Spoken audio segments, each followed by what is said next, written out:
এই সময় চলে বলি রাতটা এত সুন্দর করে আসসালামু আলাইকুম। আপনারা ভালো আছেন হুজুর? মারহাবা।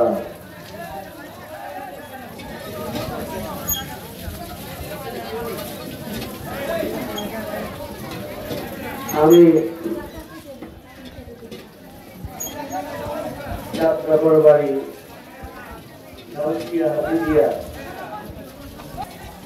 তৃপ্তি পেলাম, আনন্দিত হলাম, বড়ই আনন্দিত হলাম। আমি শিক্ষা প্রতিষ্ঠান যারা কোরআন শরীফকে তাদের পক্ষে ধারণ করবে, এই বাচ্চারা সাবধান, একটা কথা বলো না, শোনো, কথা বললে সাপ আছে, আমি ছেড়ে দেব, আমার দিকে লক্ষ্য করো, কেবলই কথা বলো।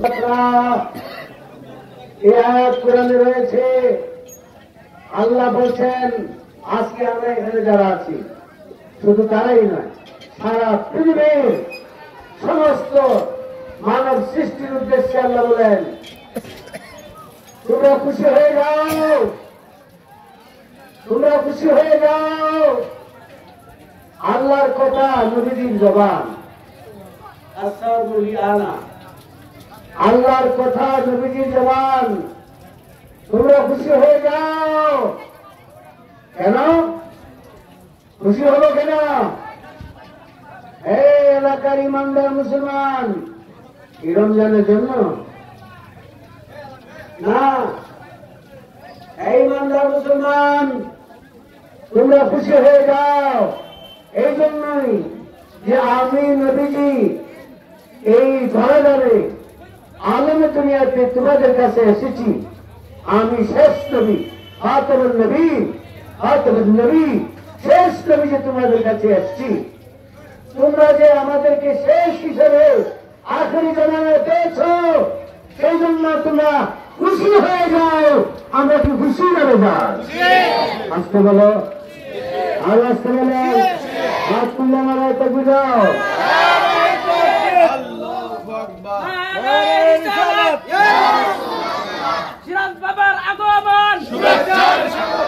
বলছি আমি ছোট ছোট্ট মেয়েরা রোজা রাখছে, তো এই জন্য খিদায় শরীরটা দুর্বল হয়ে গেছে, এই জন্য আস্তে আস্তে বাঁধছে, তাই না?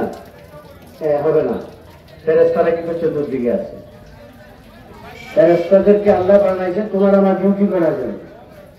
ফেরেশতারা কি নামাজ পড়ে, রোজা রাখে, হজ করে, যাকাত দেয়? ফেরেশতারা কিছুই করে না। আল্লাহ কেন বানাইছে? কতগুলি ফেরেশতা? 12 লাখ। কত লাখ? হয় নাই। 12 কোটি। কতগুলি? হয় নাই। আল্লাহ যে কত ফেরেশতা বানাইছে, মিলিয়ন বিলিয়ন ট্রিলিয়ন না, ফেরেশতা বানাই আল্লাহ যে ফেরেশতারা আমার সৃষ্টির শ্রেষ্ঠ জাতি, কাররামনা বানিয়ে দাও, আশরাফুল মাখলুকাত, তাদের ডিউটি করবে, তাদের পাশে থাকবে, তাদেরকে পাহারা দিবে।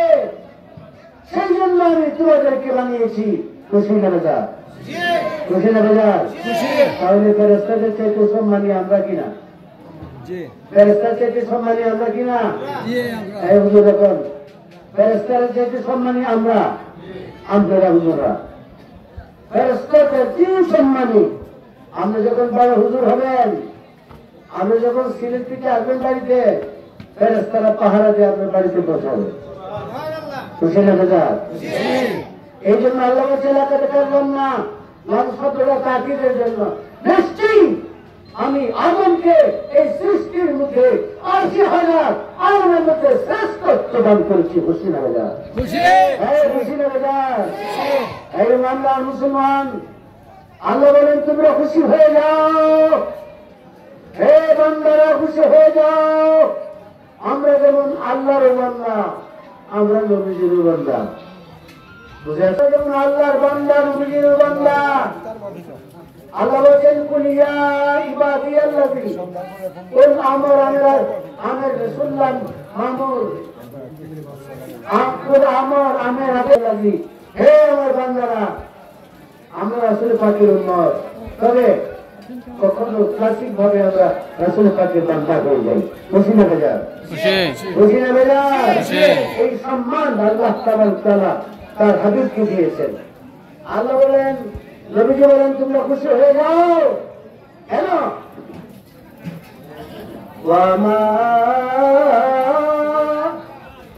নাকামু মাগনাহুমুল্লাহ লিওয়াকসিমু লিহাযাল বালাদ আমি যে নবীজিকে আমার নবীজিকে মক্কা নগরে নবীজির কদম স্পর্শ লেগেছে এই উসিলায় সারা পৃথিবীকে আমি মক্কা মদিনায় পরিণত করেছি কি শুধু মক্কায় আজকের এই পদযাত্রা বাড়িতে নেই আমার নবীজির কদম মোবারকের স্পর্শে উসিলায় সারা পৃথিবীকে মক্কা মদিনা বানায় দিয়েছি তাহলে আমরা মক্কা শরীফ কেন যাইতে হয় আর এই তো মক্কা মদিনায় পাইছি হ্যাঁ তুমি জানো না তোমার চোখে পর্দা যখন অপারেশন করা হবে এই দুনিয়া দেখবে আর হাকিকতে যারা হক্কানি কামিল পীরের সমস্যা হয়েছে যারা মর্তবা করতে পেরেছে হাতের কানুতে সারা হাতের কানুতে হাজু হয়েছে খুশি না বেজার এই আমরা খুশি না বেজার নবীজি বলেন তোমরা খুশি হয়ে যাও এই জন্যই যে আমি নবীজি তোমাদের মধ্যে আগমন করেছি আমি তোমাদের মধ্যে উপস্থিত হয়েছি আল্লাহ আমাকে আল্লাহর যত ধনভান্ডার সমস্ত ধনভান্ডার আমার নবীজিকে দান করিয়া দিয়েছে এখন নবীজি ধনভান্ডার দেখি ব্যবসা বাণিজ্য করবো আমেরিকার সাথে ব্যবসা বাণিজ্য করবে কথা বলেন নবীজি যে আল্লাহ জন দিছে কোন দেশের সাথে ব্যবসা করবে তো নবীজি কি ধনভান্ডার সিন্ধুকের মুখে করে তলা লাগাবে কি করবে এই বান্দার মা আরসালনাকা ইল্লা রাহমাতাল লিল আলামিন আমার প্রিয় নবীজি এই ধনভান্ডার আল্লাহর পক্ষ থেকে যত ধনভান্ডার রয়েছে মা তাই না এটা জমন করলেন বুঝো করলেন মা আতাইনা ইন্না আতাইনা আমি ইন্না আতাইনা কাল কাউসার আমি আমার আল্লাহর পক্ষ থেকে পাওয়া ধনভান্ডার কুল কায়নাতের ইমানদার মুসলমান সুন্নি জামাতের আহলে সুন্নাত জামাতের মুসলমান যারা রয়েছে তাদের সকলকেই সেই নিয়ামত ধনভান্ডার আমি নবীজি দান করার জন্য আসিয়াছি